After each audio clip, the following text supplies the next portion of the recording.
नमस्कार हम दोस्तों, क्या हाल है। आशा करूंगा बढ़िया ही होगा। कल आप बढ़िया यूरोप के अंदर राष्ट्रवाद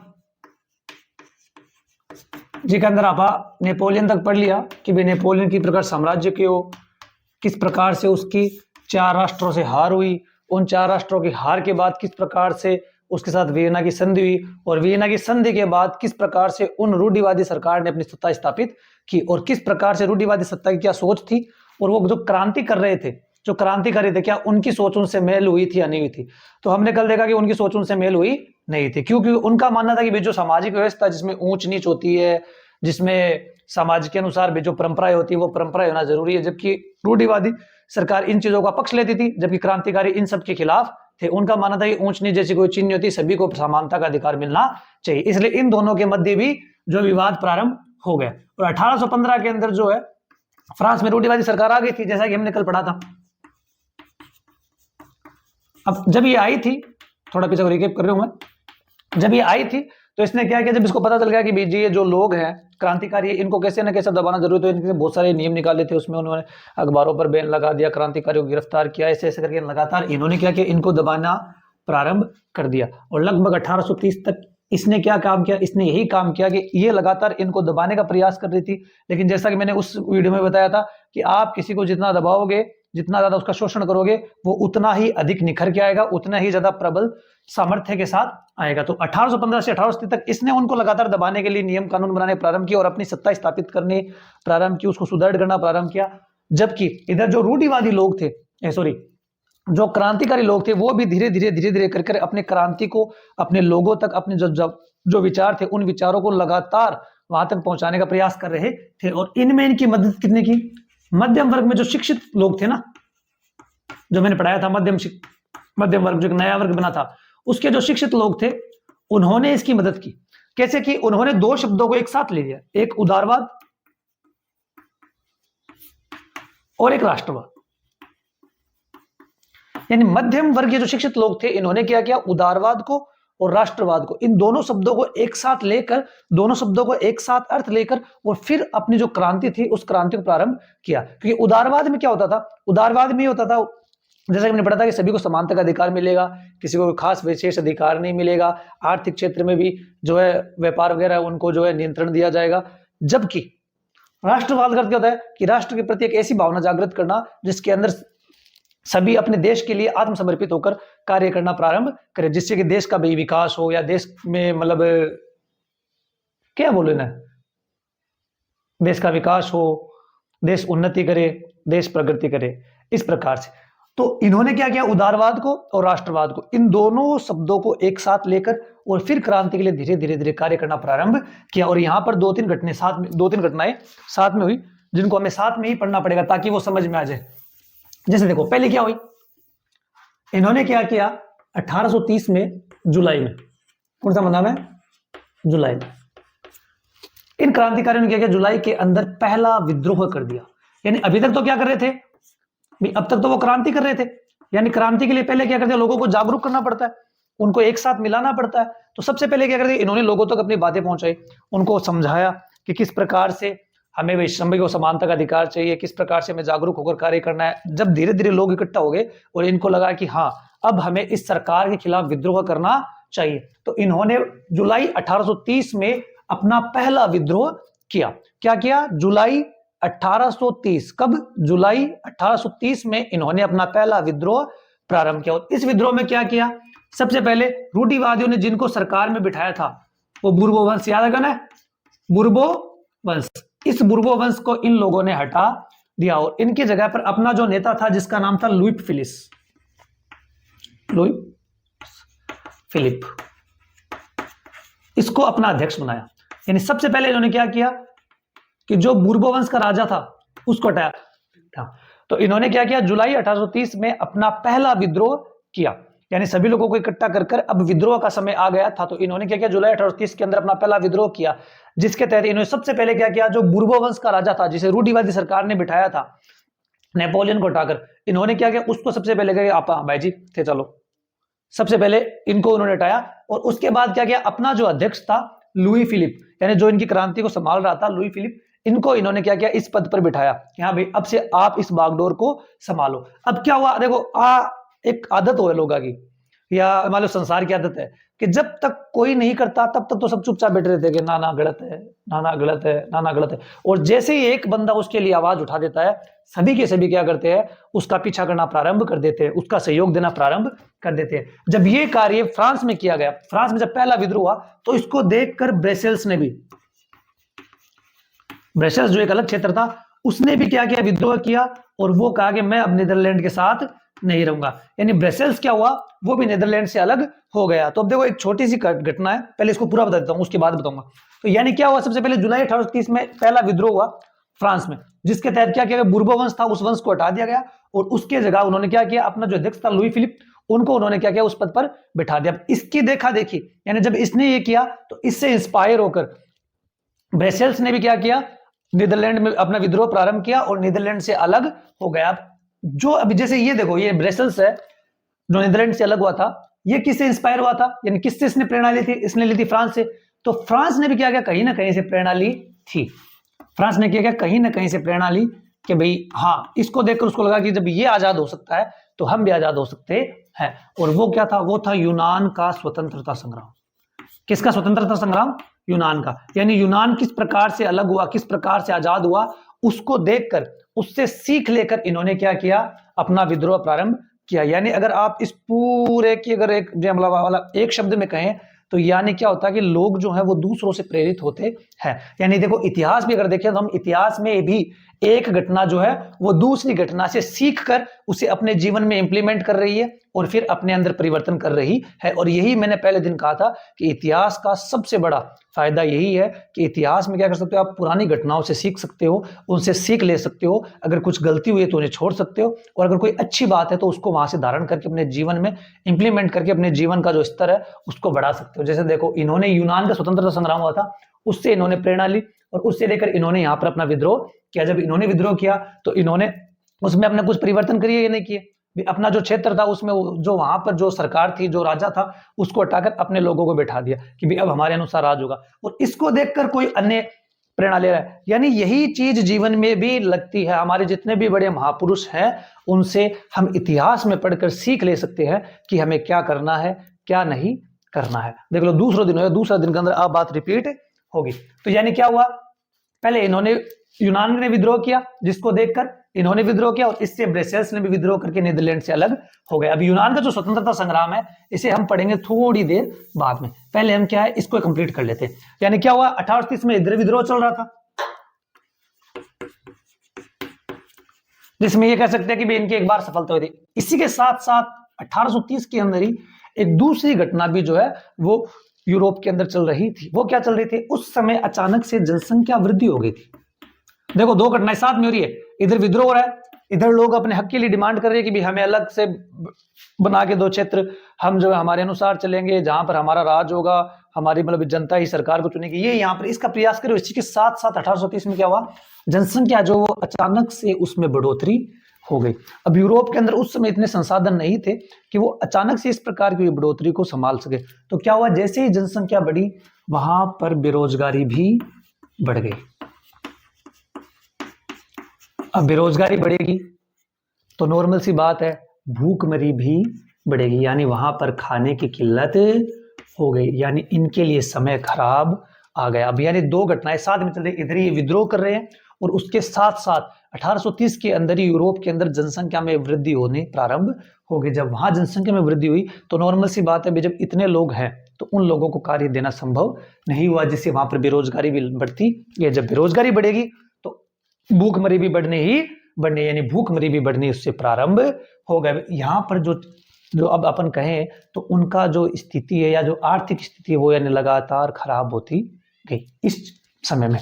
तो 1830 से 1845 तक अगर अपन समय देखें यूरोप के लिए तो ये देखें तो भयंकर खराब ही रहा। क्यों, कि जैसे जैसे जनसंख्या बढ़ेगी लोगों के पास काम नहीं होगा तो खाने के लिए नहीं होगा, खाने के लिए नहीं होगा तो भी उनकी स्थिति और खराब होगी, जिससे भी वो विभिन्न प्रकार के अपराधों में जाएंगे या अपराध भी नहीं करेंगे। तो ये तो समस्या है कि भी इतने लोगों को खाना कैसे दिया जाए, तो वो कहीं ना कहीं जाकर छोटा मोटा काम करेंगे या कैसे भी करके अपना जीवन यापन करेंगे, लेकिन उससे क्या उनकी स्थिति में सुधार नहीं आएगा। अब जैसे जैसे ये बढ़ रही थी वैसे वैसे एक स्थिति ऐसी आ गई कि 1845 में जो बुनकर थे उनको ठेकेदारों के खिलाफ विद्रोह भी करना पड़ गया। यानी एक विद्रोह तो इधर चल रहा है, ये विद्रोह तो सेपरेटली चल रहा है। ये तो मांग कर रहे हैं किसके लिए? ये तो मांग करे भाई हमारे देश के लिए जिसमें हमारी चले। और इधर एक विद्रोह और प्रारंभ हो गया। क्यों हो गया? कि जनसंख्या अचानक से बढ़ गई, जिससे बेरोजगारी बढ़ गई। बेरोजगारी बढ़ी तो उससे भूखमरी बढ़ गई। भूखमरी बढ़ गई तो नॉर्मल सी बात है कि वहां की स्थिति लगातार और खराब हो गई। अब इससे क्या हुआ? जब समय निकलता गया, भाई नॉर्मल सी बातें तो होगी कि एक साल पूरी भूखमरी आ गई, बेरोजगारी की। समय क्या धीरे धीरे धीरे धीरे धीरे चलता रहता है। तो जैसे जैसे समय चलता गया एक स्थिति ऐसी आ गई कि 1845 में जो वहां के बुनकर थे यूरोप के, उनको अपने ठेकेदारों के खिलाफ विद्रोह करना पड़ गया। और विद्रोह एक छोटो मोटो विद्रोह को नहीं हो कि भाई नॉर्मल सी कोई गया नारा दिया रह गया। विद्रोह इतना भयानक हो गया कि जो बुनकर थे वो उन व्यापारियों के घर पर पहुंच गए। उनके घरों पर जाकर उनके घरों पर हमले कर दिए। उनकी जो अनाज की बोरियां थी, जो जो बोलते हैं कोठारी, कोठर बोला मैंने, कोठरी बोला कि बिकंद रखा बिम से उनको वहां की जो बोरियां थी वो बोरियां निकाल ली। उनका जो महंगा महंगा सामान था उस सामान को चुरा लाए। इस प्रकार के व्यापारियों की ऐसी स्थिति होगी कि व्यापारियों को वहां से भागना पड़ा और पुलिस की मदद लेकर वो वापस आए और फिर से उन्होंने उस विद्रोह को शांत किया। यानी दो विद्रोह अब साथ साथ में चल रहे थे। अब ये जो विद्रोह थे जो मध्यम शिक्षित लोग कर रहे थे ना, ये हमने बताया था कि इनकी सोच क्या थी? उदारवादी थी कि भाई उदारवाद के द्वारा ही जो है हम जो चाहते हैं वो हमारी मांगे पूरी हो सकती है। इन्होंने क्या किया? अब इनको देखकर इनको पता था कि इधर ये विद्रोह चल रहा है और इसके साथ अगर हम भी विद्रोह करेंगे तो हमारा जो विद्रोह है वो दोनों एक साथ हो जाएंगे और उसकी गति बढ़ी जाएगी, जिससे कि हमें जो हमारी मांगे हैं वो बहुत जल्दी संभव हो सकती है। इसलिए इन्होंने क्या किया? उदारवादियों ने इनके साथ ही मिलकर कार्य करना प्रारंभ कर दिया। 1845 के आसपास क्या हुआ? ये लोग सड़कों पर उतर आए विरोध के लिए। ये क्या? सड़कों पर उतर आए और जोर जोर से भी नारा देना मान लो या कारखानों में जाना मान लो या जो भी कर सकते थे, इन्होंने विद्रोह के जो भी इनके पास रास्ते थे वो सारे रास्ते अपनाए। और इन्हीं के साथ साथ इन्होंने भी अपना विद्रोह जो है वो और तेज कर दिया। इन दोनों विद्रोह को जो उस समय के जो वहां पर जो लोग थे, जो रूढ़िवादी सरकार के जो लोग थे, जिनको राजतंत्र की गद्दी पर बिठा रखा था, उन लोगों से वो संभला नहीं। अंत में इन राजाओं को क्या करना पड़ा? अपनी गद्दियों को छोड़कर जाना पड़ा। यानी इन लोगों ने अब अपनी गद्दियों को छोड़ दिया था और वहां पर जो है जो पुरुष समाज था उनको वोट देने का अधिकार भी दे दिया गया। यानी बात समझ गया कि यहाँ जो है फ्रांस का जो मैटर है वो मैटर यहीं पर खत्म हो जाता है। कैसे खत्म हो जाता है? देखो सुनो, इन्होंने क्या किया, गौर से देखना। 1845 में बुनकर जो थे वो सड़कों पर उतरे। इनका फायदा इन्होंने भी उठाया कि भाई एक इधर विद्रोह चल रहा है, इसमें साथ हम हो जाते हैं। तो इन्होंने भी इनके साथ क्या किया? अपने विद्रोह को और तेज कर दिया। जब दो विद्रोह साथ में हुए तो वहां पर जो व्यवस्था थी वो व्यवस्था चरमरा गई, जिससे क्या हुआ कि जो राजगद्दी पर लोग बैठे थे, जो सरकारों के अंडर जो लोग बैठे थे, उनसे वो संभला नहीं और उन्होंने क्या किया? राजगद्दी को छोड़ दिया। जैसे उन्होंने राजगद्दी को छोड़ा, उन्होंने ये अधिकार भी दिया कि भाई अब जो वोट है वो कर सकते हैं, लेकिन कौन करेगा? सिर्फ और सिर्फ पुरुष। यानी महिलाओं को अभी भी वोट की आजादी मिली नहीं थी। तो क्या अभी भी सभी को समानता का अधिकार मिल गया था? उस समय के अनुसार जो है भाई इनकी नजरों में जो है हमें समानता का अधिकार मिल गया था। अब इनको देखकर हमें पता है कि भाई वही सेम की सेम बात, एक को सीख कर दूसरा। जब इनको इस प्रकार से आजादी मिल गई, इनको जब इनका अधिकार मिल गया, तो इनकी देखा देखी करके जो वहां पर जर्मनी था, जो इटली था, जो ऑस्ट्रिया था, उन लोगों ने भी मांग प्रारंभ कर दी कि अब हमें भी संविधान और अपना जो है अधिकार चाहिए। अब यहां तक जो है हमारा फ्रांस का जो मैटर था वो मैटर खत्म हो जाता है। अब क्या है, जो हमने बीच में छोड़ा था ना यूनान का स्वतंत्रता संग्राम, उसको भी साथ में पढ़ लेते हैं कि यूनान में किस प्रकार स्वतंत्रता संग्राम हुआ था, क्योंकि वो भी है बुक में, तो आ सकता है पेपर में। यूनान का स्वतंत्रता संग्राम। देखो यूनान का जो स्वतंत्रता संग्राम है, उस समय पहले स्वतंत्रता संग्राम का तब पता चलेगा जब हमें पता चलेगा वहां पर राज किसका था।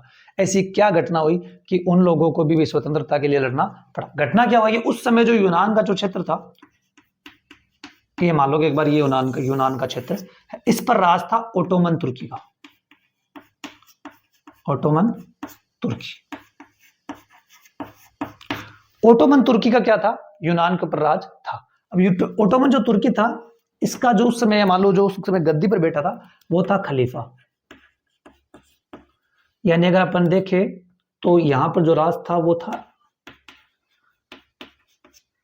इस्लाम के जो लोग थे, इस्लामिक लोग मान लो, इस्लामिक जो लोग थे इनका राज था। अब आपको पता है कि हर धर्म की, हर संप्रदाय की अपनी अपनी संस्कृति और अपनी अपनी पूजा की पद्धति होती है।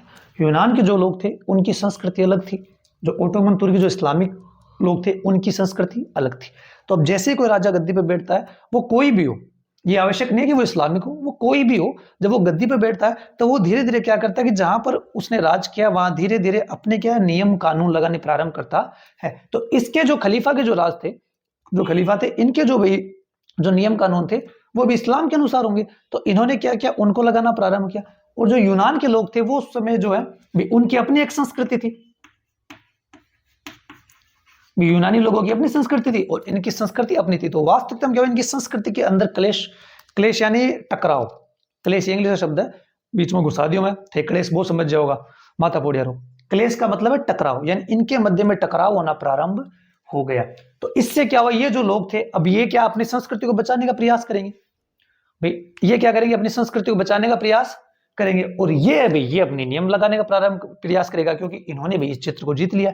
तो इसके कारण क्या हुआ, इन दोनों के मध्य में टकराव प्रारंभ हो गया। और ऐसे लोग इसके पक्ष में आ गए जो चाहते थे कि यूनान की संस्कृति बचे। इससे क्या हुआ, यानी क्या बात हुई कि भी ओटोमन तुर्की, इसका राज था यूनान पे, जो कि वहां पर खलीफा थे जो कि इस्लामिक थे।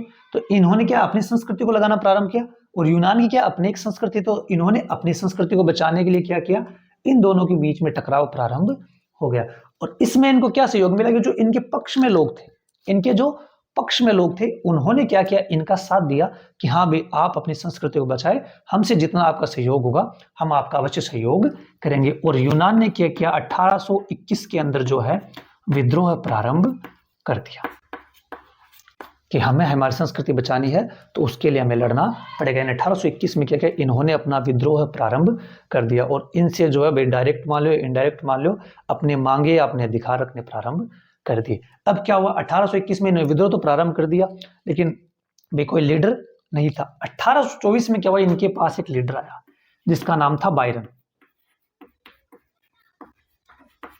1824 में क्या हुआ, बायरन था, उसने क्या किया, यूनान की तरफ से जो है ओटोमन तुर्की से युद्ध किया। और युद्ध करते करते बीच में ही है ना, मतलब जैसे युद्ध तो खत्म हो गया लेकिन इसकी क्या बीच में बुखार से मृत्यु हो गई, यानी बुखार से भाई साहब जो है मर गया। यानी पूरा सिनेरियो समझने की कोशिश करा तो यूनान के अंदर ओटोमन तुर्की को राजो जो खलीफा थे वो इस्लामिक थे, तो इन्होंने क्या किया, अपनी संस्कृति जो है अपने नियम लगाना प्रारंभ किया और इन्होंने अपनी संस्कृति बचाने के लिए उनसे विद्रोह प्रारंभ कर दिया। इनको क्या क्या सहयोग मिला जिसके कारण 1821 में इसका विद्रोह हुआ। 1821 में का विद्रोह हुआ, उसका साथ किसने दिया, 1824 के अंदर जो है बायरन जो है उन्होंने क्या किया, यूनान की तरफ से युद्ध लड़ा और कुछ समय बाद जो है बुखार से उनकी मृत्यु हो गई, जिससे एक बार के लिए युद्ध धीमा पड़ गया। लेकिन ये जो विद्रोह था ये विद्रोह लगातार बढ़ता ही गया और इन्होंने पूरा प्रयास किया दबाने का, लेकिन विद्रोह इतना बढ़ गया, इतने लोगों तक पहुंच गया, इतनी जनजागृति फैल गई कि अंत में इनके मध्य में यानी यूनान के लोगों के मध्य में और ओटोमन तुर्की के मध्य में एक संधि हुई जिसका नाम है कुस्तुतूनिया की संधि। कुस्तुतूनिया की संधि। और ये 24 से 32 यानी 8 सालों के मध्य इनके बीच में क्या हुआ, इन्होंने क्या किया भाई, इसकी मृत्यु होगी। इसके बाद इन्होंने विद्रोह भाई धीमा गिरने की जगह विद्रोह और तेज हो गया और इतना तेज हो गया अंत में 1832 में तुर्की और यूनान के बीच में संधि हुई, कुस्तुतूनिया की संधि, जिसमें यूनान को स्वतंत्र राष्ट्र घोषित कर दिया गया। यानी यूनान यहाँ से जो है अब स्वतंत्र राष्ट्र बन गया था। तो ये थी यूनान की स्वतंत्रता संग्राम की कहानी। इसके कारण क्या हुआ, इसको देखकर जो है वो वहां पर जो फ्रांस के लोग थे उन्होंने इससे प्रेरणा ली और अपने वहां पर विद्रोह प्रारंभ कर दिया। चलो, तो यूनान का स्वतंत्रता संग्राम भी यहाँ पर खत्म होता है। अब जिस प्रकार से भी फ्रांस अलग हुआ था, मैंने बताया था अन्य जो देश थे वो भी यहाँ मान लो बाट ही देख रहा कि ये अलग हुआ तो हम भी प्रयास करते, हम भी अलग होते। तो इन्होंने क्या, अब इसके बाद में किसने की, जर्मनी में भी क्रांति प्रारंभ होगी। अब हमें जर्मनी में क्रांति पढ़नी है कि जर्मनी में किस प्रकार से लोगों ने क्रांति, जर्मनी में क्रांति। फ्रांस का देखा देखी करके इन्होंने देखा कि हाँ भाई ये भी अलग हो गया, इधर यूनान भी अलग हो गया, उधर ब्रसेल्स में नीदरलैंड से अलग हो गया, तो अब हमारी भी बारी है, हमें भी इसके लिए प्रयास करना चाहिए। और इन्होंने क्या किया, इन्होंने जो तरीका अपनाया वो राजनीतिक सत्ता का अपनाया कि हम लोग क्या करते हैं, हम कैसे भी करके हम जो संगठन बनाएंगे उसके द्वारा हम जो हमारी असेंबली है उस असेंबली में पहुंच जाएंगे और उसमें पहुंचकर जो है हम हमारी मांगों को रख देंगे। जब हम हमारी मांगे रखेंगे, बहुत सारे होंगे, पक्ष में होंगे, समर्थन में होंगे, तो निश्चित रूप से उन मांगों को मान लिया जाएगा। ये सोचकर उन्होंने राजनीतिक संगठन के रूप में प्रयास प्रारंभ किया और 1848 के अंदर 1848 के अंदर ये असेंबली के अंदर 831 लोग जो हैं वो निर्वाचित होकर गए भी थे कि लो भाई, यानी एक नई असेंबली जो है, असेंबली भी अब पुरानी है, मतलब जो लोग है नए अभी, वो नए 831 लोग जो है वो वहां से निर्वाचित यानी चुन कर गए थे। कब? 1848 में। यानी जर्मनी में क्या हुआ, जर्मनी के जो लोगों ने सबसे पहले देखा कि क्यों ना हम राजनीतिक संगठनों के रूप में इकट्ठे होंगे, असेंबली में निर्वाचित होंगे और उसके बाद वहां पर हमारी मांगों को रख देंगे। तो 1848 के अंदर ये इसमें सफल भी हुए और 831 लोग चुनकर जो है वो जर्मनी की असेंबली में पहुंच गए। लेकिन इनके खुद के अंदर ही विवाद हो गया, यानी इनकी आपस में ही सहमति नहीं हुई। क्यों नहीं हुई? क्योंकि अलग अलग वर्ग के लोग थे। जो अमीर वर्ग के लोग थे जिन्हें मैंने कुलीन वर्ग बोला था वो अलग था, जो निम्न वर्ग के लोग थे वो अलग थे। अब जो अमीर वर्ग के लोग हैं, जब निम्न वर्ग के लोगों ने अपने भी अधिकारों को रखा, भाई नॉर्मल सी बात है, मैं उन्हीं बातों को रखूंगा जिससे मुझे दिक्कत हो, मैं उन्हीं पक्षों को रखूंगा जो मेरे लिए समस्या बन रही हो, और अगर वो समस्या इनके द्वारा है तो ये उसको खत्म क्यों होने देंगे भाई। तो ये इनके बीच में क्या हुआ, आपस में विवाद हो गया कि निम्न वर्ग के लोगों ने जब अपनी समस्या रखी तो अमीर वर्ग के लोगों ने उनका विरोध कर दिया, जब अमीर वर्ग के लोगों ने अपनी रखी तो निम्न वर्ग के लोगों ने उनका विरोध कर दिया। जब ऐसे ही चलता रहा तो रूढ़िवादी सरकार को मिल गया यहां पर मौका। इनको क्या मिल गया? मौका कि ये आपस में लड़ रहे हैं, इसका फायदा उठाओ। और इन्होंने क्या किया, सेना के द्वारा इनकी असेंबली को तो कर दिया भंग और इनके विद्रोह को दबा दिया। यानी देखो दो बात होगी सागे सागे कि इनकी आपस की लड़ाई में तीसरे को फायदा हो गया। और यही हमेशा होता है, जब घर के अंदर ही दो व्यक्तियों के में अंदर आपसी मतभेद हो जाते हैं तो उसका फायदा निश्चित रूप से कोई तीसरा उठाकर ही ले जाता है। इसलिए किसी भी हम देश में रह रहे हो, खासकर हम हमारे भारत की बात करेंगे, भारत में क्या है, विभिन्न पंथ और विभिन्न संप्रदाय के लोग रहते हैं। तो जब हमारे भीतर ही आपस में जब टकराव होगा तो निश्चित रूप से उसका फायदा कोई अन्य व्यक्ति लेकर जाएगा ही जाएगा। और व्यक्ति तो लेगा नहीं, हमारे तो यहाँ के हमें भारत में रह रहे तो अन्य कोई देश लेगा। यानी हमारी जो कमजोरियां हैं उनको हम अपने तक ही सीमित रखकर अपने अंदर ही उनको सुलझा ले तो उसमें हमारा फायदा है, उसी में हमारे देश की उन्नति होगी। वरना कोई अन्य देश उनका फायदा उठा के कहीं ना कहीं ले ही जाएगा, चाहे वो प्रत्यक्ष रूप से उठाए चाहे वो अप्रत्यक्ष रूप से उठाए। ये ही यहाँ पर हुआ कि जब इन लोगों ने, अब देखो कितो भी देखो बढ़िया काम कर लिया, जहां पर 831 लोग चुनकर आए, अगर वो वहां पर अपने अंदर की समस्याओं को सुलझा लेते तो शायद वापस इनको विद्रोह करने की जरूरत ही नहीं पड़ती। लेकिन इन्होंने क्या किया, अपने अपने स्वार्थ के लिए अपने ही लोगों के साथ क्या किया, अन्याय करने को प्रारंभ हो गए। इन्होंने इनकी बात काटनी प्रारंभ कर दी तो इन्होंने इनकी बात काटनी प्रारंभ कर दी और इसमें फायदा किसको हो गया, रूढ़िवादी सरकार को हो गया। और इसी कारण से जो है हम भी जो गुलाम रहे हैं, इसमें कहीं ना कहीं भारत जो इतने सालों तक गुलाम रहा है, इसमें कहीं ना कहीं ये फैक्टर काम करता ही करता है। हम क्या करते हैं, हम अपने स्वार्थ को सिद्ध करने के लिए अन्य के अधिकारों का हनन करने प्रारंभ कर देते हैं, जिसके कारण क्या हमारे बीच में टकराव होता है और उसका फायदा इसी प्रकार की अन्य सरकारें, मान लो जो वो इनमें रूढ़िवादी सरकार थी, हम पे अंग्रेजों ने राज किया था, उनको मान लो और वो हम पर राज करके चल जाते हैं। इन्होंने भी वही किया।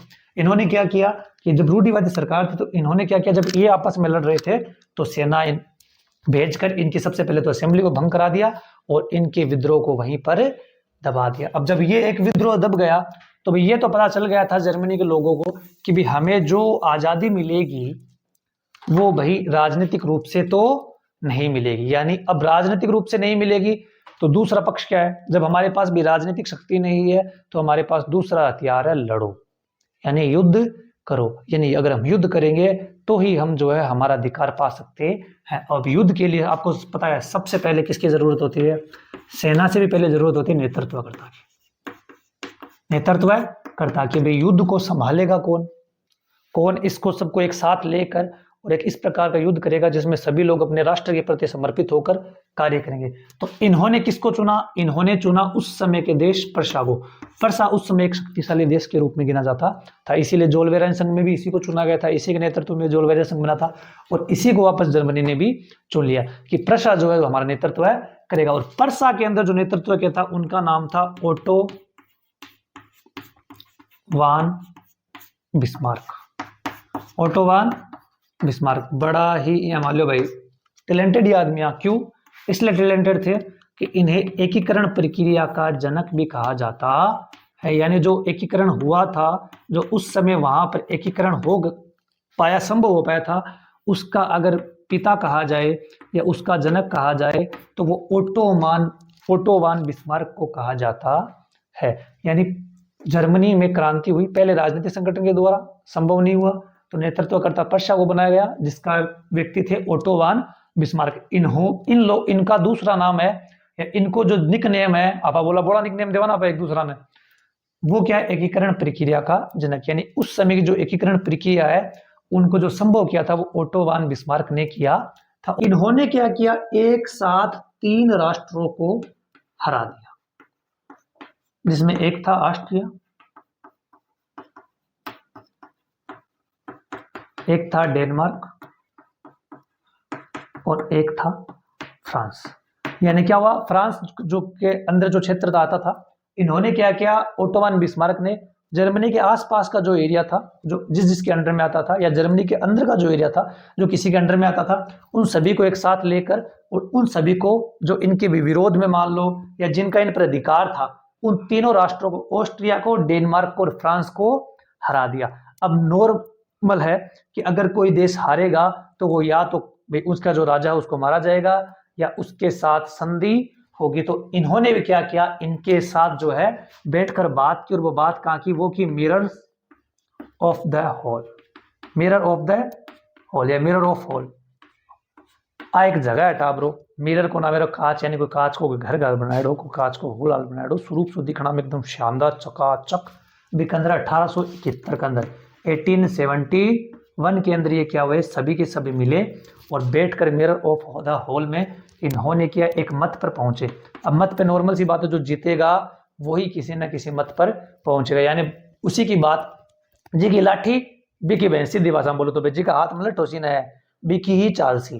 तो जीत्या गुणा ओटो वान बिस्मार्क जीत्या, या बिस्मार्क बोल दे बिस्मार्क जीत्या, तो चालसी की बिस्मार्क की ही चालसी। तो बिस्मार्क ने क्या किया? मिरर ऑफ हॉल में एक बैठक रखी जिसके अंदर इन्होंने जो है काइजर विलियम इनको क्या किया? जर्मनी का राजा नियुक्त किया कि भाई अब जो जर्मनी का राजा है वो काइजर विलियम होगा। कौन होगा? Kaizer William. किसने किया? बिस्मार्क के द्वारा बात हुई। उन्होंने कहा कि भी जो मिरर ऑफ हॉल में जो बैठे हुए, इसमें कहा उन्होंने कि जो जर्मनी का राजा है वो अब काइजर विलियम होंगे। और ये में इंपॉर्टेंट थोड़ी है, राजा तो पहले बैठ रहे थे, मैं चीज है, और जर्मनी अब से स्वतंत्र राष्ट्र होगा। ये काइजर विलियम ने वहीं पर घोषणा कर दी कि जर्मनी जो है अब वो स्वतंत्र राष्ट्र होगा। इस प्रकार से जो है जर्मनी को है स्वतंत्रता प्राप्त हुई थी। यानी अब एक सागे आंख हम करना रिकेप करा तो आंख बंद करो थे, फटाफट बताओ। सबसे पहले जर्मनी राजनीतिक संगठन आया जिसमें 831 जो सदस्य थे वो चुन के आए, उनकी आपस में नहीं बनी, जिसके कारण रूढ़िवादी सरकार ने उनको क्या किया? सेना के द्वारा भंग करवा दी उनके असेंबली को और विद्रोह दबा दिया। उसके बाद पर्सा को इनकी क्या की गई? नेतृत्व की क्षमता नेतृत्व की कमान सौंपी गई, जिसमें ओटो वान बिस्मार्क थे जिन्हें एकीकरण प्रक्रिया का जनक भी कहा जाता है। उन्होंने क्या किया? 3 देशों को साथ में हराया और उसके बाद मिरर ऑफ हॉल में बैठकर बातचीत की, जिसके अंदर उन्होंने काइजर विलियम को जर्मनी का राजा नियुक्त किया और उन्हीं काइजर विलियम ने जो है स्वतंत्रता की घोषणा कर दी कि जर्मनी जो है अब एक स्वतंत्र राष्ट्र के रूप में काम करेगा। अब तक हमने जो पढ़ा, जर्मनी हो चाहे वो फ्रांस हो, अब तक हमने एक चीज नहीं पढ़ी कि क्या महिलाओं का भी इसमें कोई योगदान था जर्मनी वालों में? कि जर्मनी में जो क्रांति हुई थी इसमें महिलाओं का कोई योगदान था?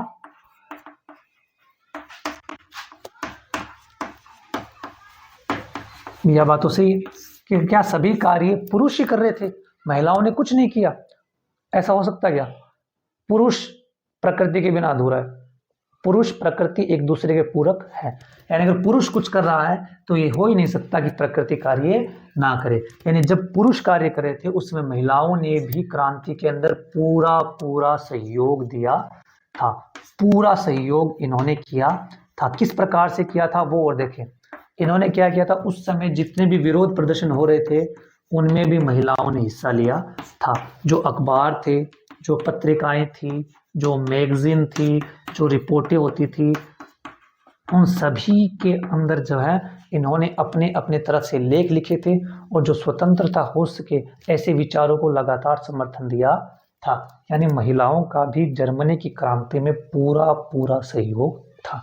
महिलाओं ने भी उतना ही कार्य किया था जितना पुरुषों ने किया था, या अपनी क्षमता के अनुसार जितना कर सकती थी उससे अधिक इन्होंने कार्य किया था। इन्होंने जो विरोध प्रदर्शन हो रहे थे, जो जुलूस निकल रहे थे, जो क्रांति के लिए जितने भी मार्च निकल रहे थे, उन सभी में भी इन्होंने हिस्सा लिया। और इसके अलावा इन्होंने ना कि उस प्रकार से लोगों तक अपनी बात पहुंचाने के लिए अखबारों में, पत्रिकाओं में, इनके अंदर भी जो है अपनी तरफ से जो कर सकती थी उतने, जो भी रिपोर्ट प्रकाशित करनी हो या कोई बात प्रकाशित करनी हो या कोई लेख लिखना हो या इस प्रकार की बातें जिससे लोगों के अंदर जागरूकता फैले, वो सभी कार्य महिलाओं ने भी किए थे। पर दुर्भाग्य क्या था, ये देखें,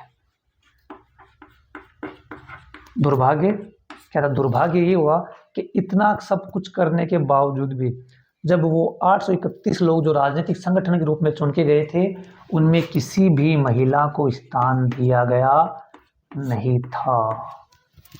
अब देखो, ये चलता ही आ रहा है, आज से नहीं, पहले से चलता आ रहा है कि महिलाएं हैं उनको सदैव उतना अधिकार या उतना क्रेडिट दिया ही नहीं जाता जिसके वो हकदार होते हैं। भारत ही एकमात्र ऐसा देश है जहां पर महिलाओं को सदैव ही देवी के रूप में या सम्मान के रूप में देखा जाता है। अन्य जगहों पे जैसे भी यहीं देख लो आप, महिलाओं को वो स्थान नहीं मिला जो इनको मिलना चाहिए था। जहां पर कि इन्होंने पूरा सहयोग दिया है, जहां पर कि इन्होंने अखबार भी निकाले हैं, पत्रिकाएं भी निकाली हैं, उसके बावजूद भी इनका दुर्भाग्य देखो कि इनको उस जो 831 लोग में थे उनमें से एक भी महिलाएं नहीं थी। यहाँ तक भी नहीं रुके, इनको उस समय वोट देने का अधिकार भी नहीं दिया गया। यानी ना तो उनको उनके अंदर शामिल किया गया और ना वहां पर वो वोट दे उसका अधिकार भी दिया गया। केवल जो स्टेडियम सा होता है, उस स्टेडियम में तो जो बैठने की जगह होती है ना, जैसे भी आपने मैच मैच देखने जाएगा ना, भारत पाकिस्तान देख रहे हो तो वर्ल्ड कप भी चल रहे हैं, भी हिसाब से जो जगह है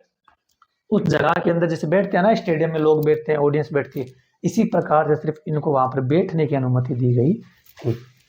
अब देख लो, जिन्होंने इतना कार्य किया है उनको क्रेडिट के रूप में क्या मिल रहा है।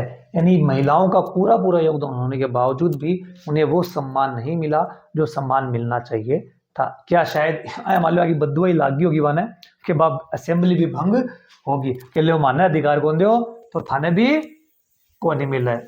यानी जर्मनी की क्रांति में महिलाओं का भी पूरा पूरा योगदान था। अब जिस प्रकार से जर्मनी का निर्माण होता, जर्मनी एक स्वतंत्र राष्ट्र बना था, ठीक उसी प्रकार से अब हम बात करेंगे इटली की कि इटली किस प्रकार से स्वतंत्र राष्ट्र बना था। यानी इटली का निर्माण या इटली की स्वतंत्रता संग्राम, कुछ ही बोल दो, जैसे निर्माण लिख दिया छोटो पर से, इटली का निर्माण।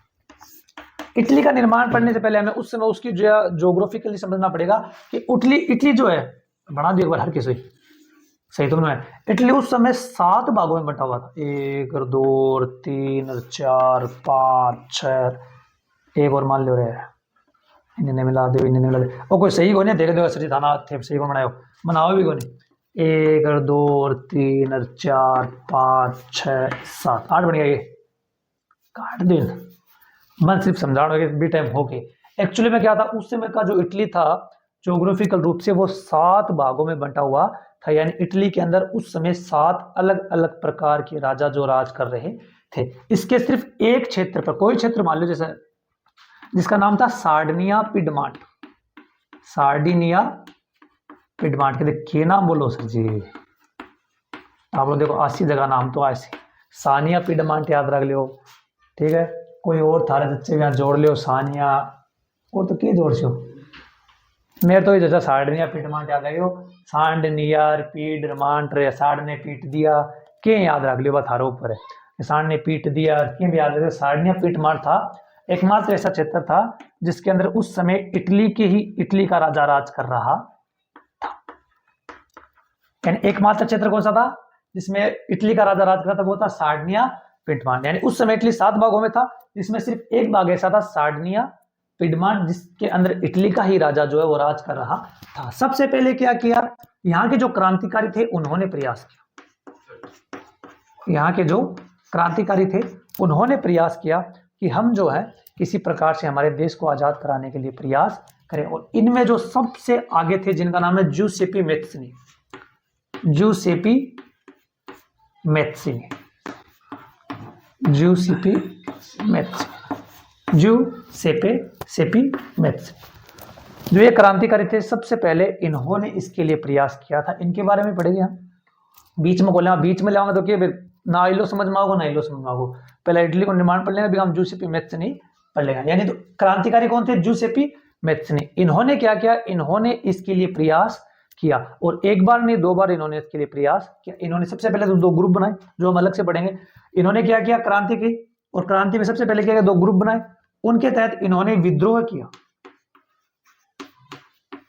और विद्रोह भी एक बार नहीं 2 बार किया, एक बार 1831 में किया और एक बार 1848 में किया। लेकिन ये दोनों के दोनों विद्रोह जो है वो असफल हो गई। यानी उस समय की जो वहां पर सरकार थी या जो वहां पर राजा राज कर रहे थे उन्होंने कैसे भी करके इन दोनों विद्रोह को दबा दिया। तो सबसे पहले प्रयास किसने किया इटली को स्वतंत्र कराने का, वो किया था जूसेपी मैत्सिनी ने। जूसेपी मैत्सिनी ने क्या किया, अपने 2 ग्रुप बनाए, उनके बारे में अलग पढ़ेंगे। उन्होंने 2 ग्रुप बनाए, उसके तहत इन्होंने प्रयास किया कि मैं विद्रोह करूं और अपने देश को आजाद कराऊं, जिसके लिए इन्होंने 2 विद्रोह के, एक 1831 में किया, एक 1848 में किया। और दोनों के दोनों विद्रोह असफल हो गए। जब यहां से कुछ भी नहीं बना, जब यहां से कुछ भी नहीं बना तो भी फिर से लोग उदास हो गए कि भाई अब क्या करें, भाई इधर से तो कुछ हुआ ही नहीं, देश तो अभी भी गुलाम है, तो अब क्या करें। तो अब जो उसका नेतृत्व करने की जिम्मेदारी है वो किसने ली, इटली के राजा यानी सार्डिनिया पिडमेंट जो क्षेत्र थे उन्होंने कहा कि भाई इसका इटली का एकमात्र राजा मैं तो हूं जो इस इतावली वंश से संबंध रखता हूं, तो अब मेरा कर्तव्य है कि मैं अपने देश को आजाद कराऊंगा। और इसका नेतृत्व इन्होंने कहा कि हम अपने ऊपर लेते हैं। और इनके एक मंत्री थे जिनका नाम था कावूर, मंत्री कावूर। इन्होंने इस पूरी बागडोर को संभाला। ये ऐसे व्यक्ति थे, मतलब इनके बारे में आप ये मानो कि जहां पर दिमाग से काम किया जाता था ना, वहां पर इन्होंने पूरा काम दिमाग से किया और लोगों को अपने दिमाग से हराया। इन्होंने सबसे पहले क्या किया, फ्रांस से संधि की। किससे संधि की, फ्रांस से। हालांकि फ्रांस भी तो गुलाम रखता था लोग, देशों को नहीं रखता था क्या, फिर भी इन्होंने क्या किया, फ्रांस से संधि की। क्योंकि ताकि इनके साथ मिलकर इन्होंने उस समय के जो ऑस्ट्रियाई देश थे उनको हरा दिया।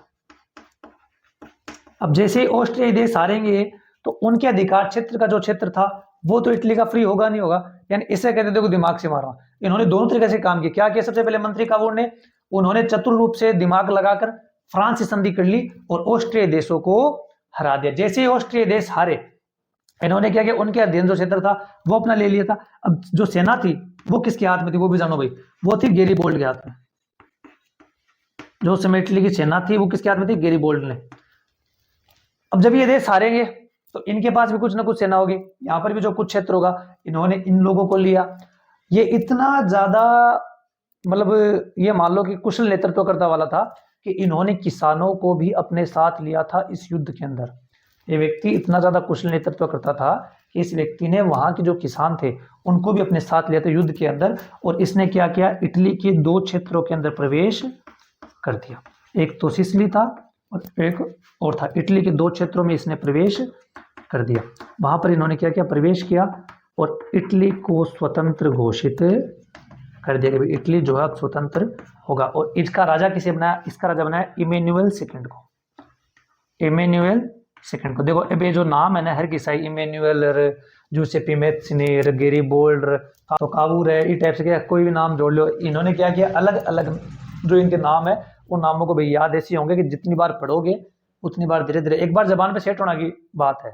जी आप बोलना को नहीं, जब तेलुगु पहले फिल्म थोड़ी क्या करता, बेनाम या अजीब सा लगा करता, आज बेनाम थोड़ा थोड़ा धीरे धीरे सेट हो लगा भी हिसाब से ये नाम भी धीरे धीरे सेट हो लगा जैसी। तो यानी अब पूरी इसको घटनाओं के साथ घुमाए तो इटली के अंदर सबसे पहले क्या हुआ, इटली का जो राजा था वो था, इटली 7 भागों में था। कितने भागों में था? इटली उस समय 7 भागों में बंटा हुआ था, जिसमें सिर्फ एक क्षेत्र ऐसा था, सार्डिनिया पिडमांट, जहां पर इटली ही वंश का राजा जो है वो राज कर रहा था। सबसे पहले जूसेपे मैत्सी एक क्रांतिकारी था जिसने प्रयास किया कि मैं इटली को स्वतंत्र कराऊं, जिसके तहत उसने कुछ ग्रुप बनाए और उनके साथ 2 बार विद्रोह किया, 1831 में और 1848 में। ये दोनों विद्रोह इसने किए, पर दुर्भाग्यवश ये असफल हो गया। जब ये असफल हो गया तो इससे कुछ नहीं हुआ, तो अब किसने पूरा का पूरा नेतृत्व समझाया? अब संभाला पूरा का पूरा नेतृत्व है इटली के जो राजा थे, उन्होंने कहा कि अब पूरा नेतृत्व मैं संभालूंगा और मैं प्रयास करूंगा अपने देश को स्वतंत्र कराने का। तो इनके जो मंत्री थे वो थे कावूर। कावूर ने क्या किया? सबसे पहले चतुर रूप से जो है फ्रांस से आकर संधि कर ली, और जब इनसे संधि की तो इनके द्वारा ऑस्ट्रिया देशों को हरा दिया। इधर ऑस्ट्रिया देशों को इन्होंने हराया, इनकी सैन्य शक्ति बढ़ गई, साथ में इनके पास संसाधन बन गए और अपना क्षेत्र वापस आ गया। इनके जो सेनापति थे, किनके?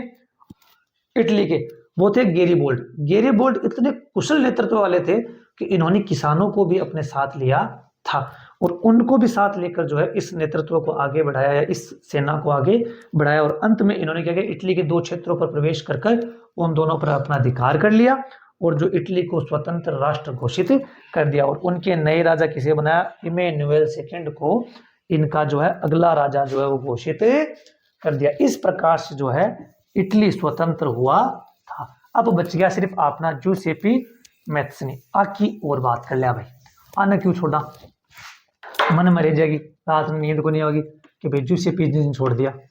जूसेपी मैत्सी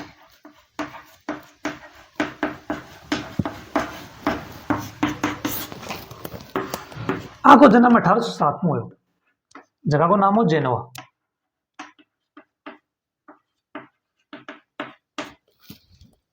जेनोवा में 1807 में जूसेपी मैत्सी का जन्म हुआ। ठीक है, बचपन से होया यहाँ होया, देख लो। इनमें क्या था? बचपन से ही जो क्रांति के प्रति है वो थोड़ा सा जो मतलब एक अंदर से टच हुआ है बंदा में। वाइब बोल लो जिन थे, नया शब्द है वाइब, इनके अंदर वो वाइब थी।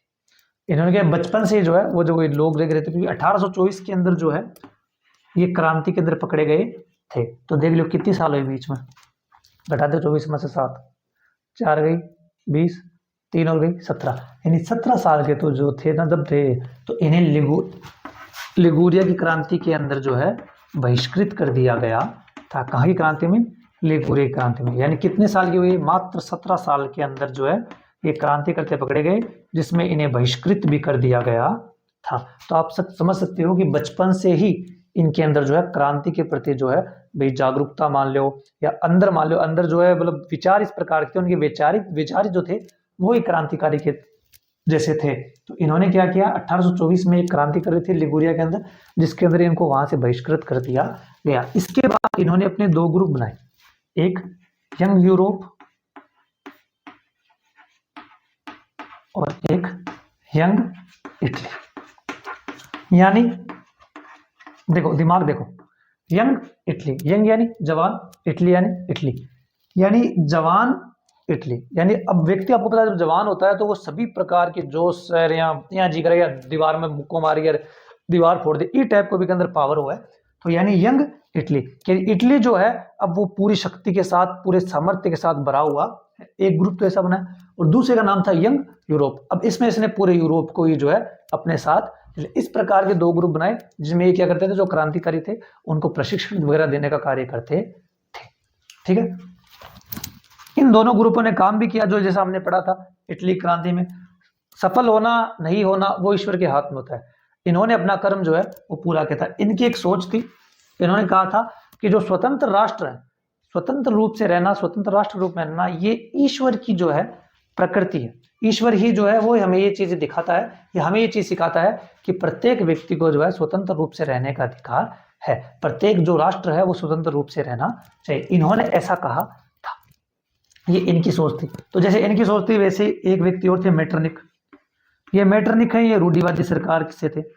इन्होंने ये कहा था इनके लिए कि जो जूसेपी मैत्सी है ये सामाजिक व्यवस्था का सबसे खतरनाक दुश्मन है।